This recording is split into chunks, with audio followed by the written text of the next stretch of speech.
Before we start pruning in winter, which is in June, we usually assess the fruitfulness of the buds, and to do this we take many thousands of samples of tiny 4-bud canes like this from the vineyard, and we send them to a laboratory, and the technicians under microscope can dissect these buds by cutting the top off and peeling away the multiple leaves that are within that bud.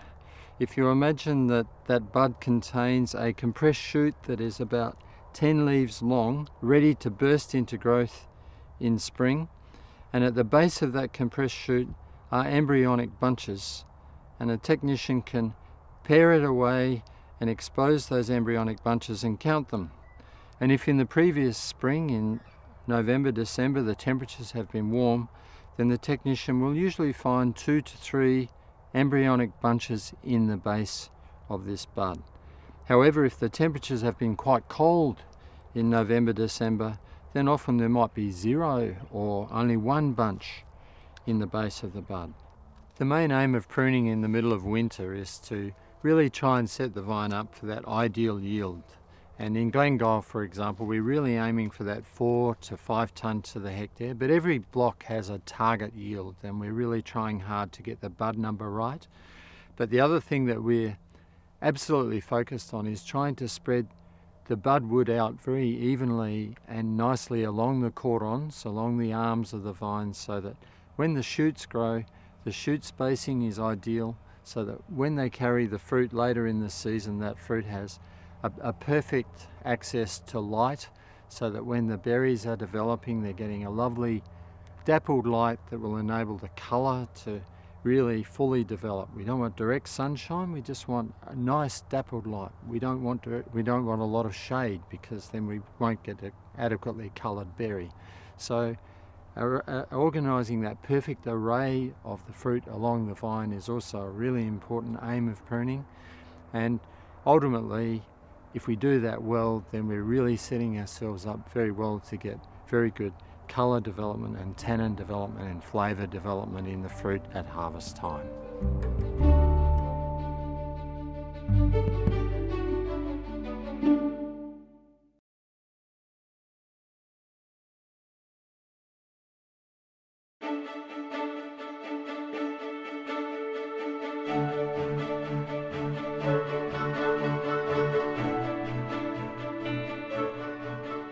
In preparation for the spring period, we're coming out of winter.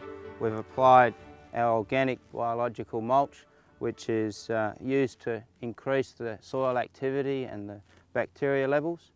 We then head out into the spring period. The soil temperatures are increasing and we are entering into the bud burst of the vine, which is when they progress through to rapid shoot growth and the grand period of shoot growth for the vines. At this time of year, we're very worried about the temperature, and so we have a lot of alarms around our vineyard, and at 2 degrees they will wake us up and we have to get out and turn frost protection sprinklers on, and they work by putting a gentle layer of water over the emerging buds and the shoot growth, and as the temperature drops they'll actually freeze the bud and the leaves, and that will keep that tissue at a warmer temperature than the outside temperature, so it actually protects the growth really well, and that's the process of frost protection.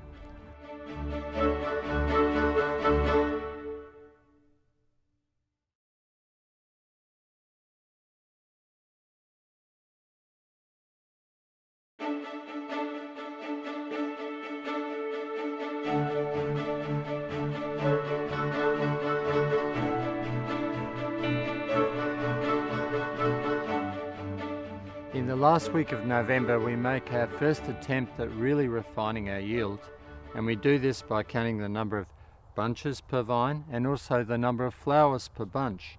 And the number of flowers per bunch can vary from 100 to 350 on a seasonal basis, and if 10 to 20, 30% of these flowers form individual berries, you can see how the yield can vary considerably from year to year based on the number of flowers per bunch. It's not many people that actually count the number of flowers per bunch. The flowering commences in the first week of December, and typically in a warm year it only takes a week, which is ideal. It gives us nice even berry development that will then continue right through to harvest. Whereas if we have a cool flowering period, it can take up to 3 weeks, and that can lead to quite uneven berry development, which can be a problem for us in terms of picking the ideal time to harvest the fruit at vintage time. The berries, once they have started to grow after flowering, then gradually develop so that by the first week of January they're about pea size. They're quite small, but you can count them, and this is the next stage of refining our yield estimation. And we count the number of berries per bunch across a great array of vineyards to further refine our yield, so that we're in a position then to thin the yield to an appropriate level at around Veraison in the second week of February, so that our single vineyard wines and our John Riddoch wines are absolutely targeted with the perfect yield per vine.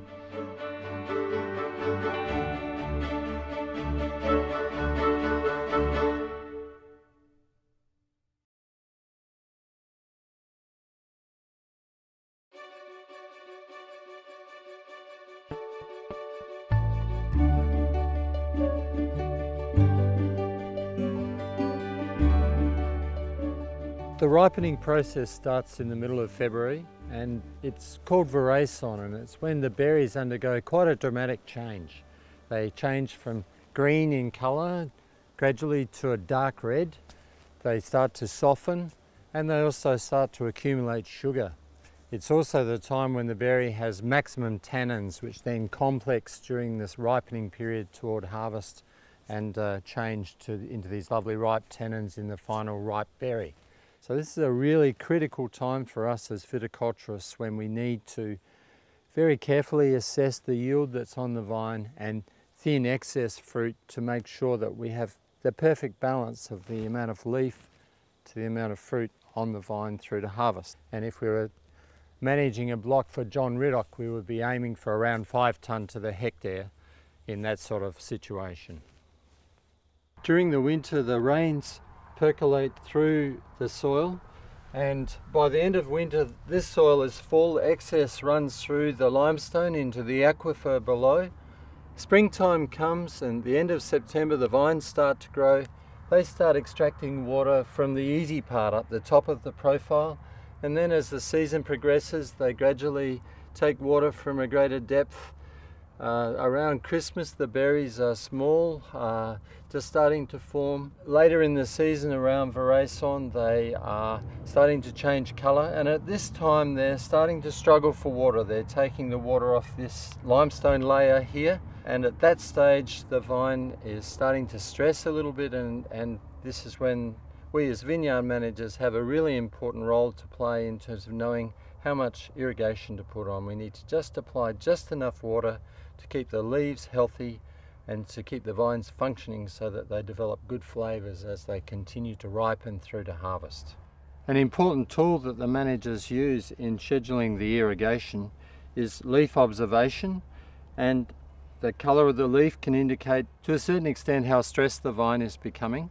However, we also use a range of other tools. We use soil moisture monitoring tools, but we also use the leaf in another way. We sometimes put it in a cylinder, inject it under pressure, and we measure the pressure required to force the liquid in the leaf out of the leaf petiole, and that gives us a good indication of the plant water status. And this is a very useful tool that tells us how the grapevine is doing in terms of its water status. Another method that we use to improve our irrigation efficiency, the water is very valuable. It's subsurface groundwater, and we apply most of our irrigation via drip irrigation systems, but we've been evaluating in a significant way recently the use of drip irrigation that's been buried in the ground about 200 millimeters below the ground, so that we avoid evaporation of water from the surface of the soil, the hot soil in the summer, and the water is being applied right to where the roots are. So we're making optimal use of the irrigation in that system, and it's incredibly important for us to make sure that we manage our water properly.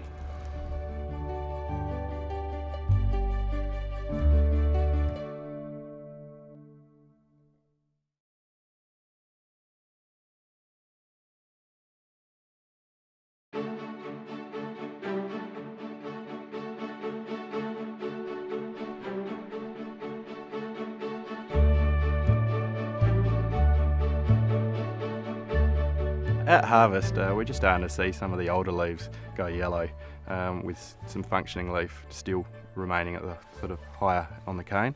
And the canes are starting to go brown and woody, and we're also starting to see the seeds start to go brown and woody as well, and also a bit crunchy when you taste them. And we're seeing some really good colour development in the pulp and skin as well at this point. One of our main tools to test if it's picked or not is samples. We take 20 bunch samples and we run tests to measure the sugar level as well as pH and the acid levels. The sugar level is directly related to the alcohol level after ferment, so it's a really good indication of how we're getting close to harvest. Once the sugar levels is close to target, we then work a lot with the winemaking team, where we come out, we walk the vineyards and taste a lot of berries and check for sort of tannin ripeness, flavour ripeness and colour. And based on that, we make picking decisions and assess whether we're ready to harvest. Once we decide to pick, we decide if we machine pick or we hand pick, and also decide when, at what stage of the day we would like to pick. For whites, that's night. We need to pick in the cool of the night to prevent the fruit oxidising and going brown. And machine harvesting really gives us a very good option to bring that fruit off quickly. Harvesting the reds, we also use machine harvesters. We harvest the reds mainly during the day, and we harvest the reds we normally start mid-morning once the dew's passed in the morning, so to try to keep all the water off the fruit when we're harvesting. But we also hand pick some selected parcels from our premium vineyards, and these parcels contribute to some of our single vineyard wines.